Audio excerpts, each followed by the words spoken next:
I'll show you. Here's a slant angle. Watch the way this hairline forms like this. Actually forms across that line, and then the main shade is actually on that slant angle. Comes down to a square cutoff at the base, like that. This would actually have a little tiny comma dot on it to put some weight on that side, but keep it very, very delicate. Now, when you put the loop here that traditionally crosses these, you want the loop, just the top portion of that curving loop, to bisect this hairline.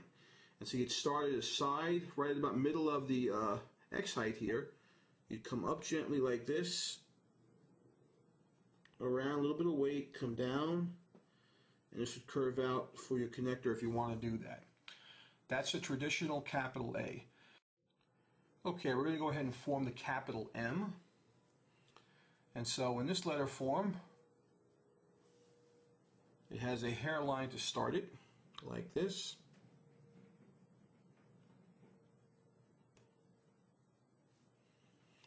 Gradual compound curve here for the hairline. Now we have shaded stroke that looks like this.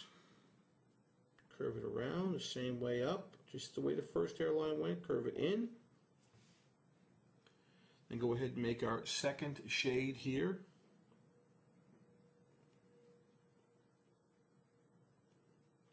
Try and keep both of these curves identical if possible. I have some little gaps here where my pen skipped. And finally finish it off with a very gradual and a very, delicate dot at the one end. And there you have a capital M. The last letter in this series from my workshop handout is the capital N. This can be a little tricky in that the main shade is not on the slant angle. That's a departure from the rules in the Grosser script. It's actually the hairlines that are. So I'm going to go ahead and use this slant angle as a reference, and watch me execute the first hairline that emerges for this letter. Like this, come up to the hair, to the actual slant angle, merge with it, stay on it. Okay.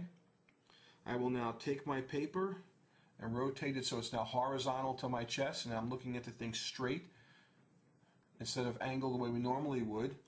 And that shade is going to be a compound curve.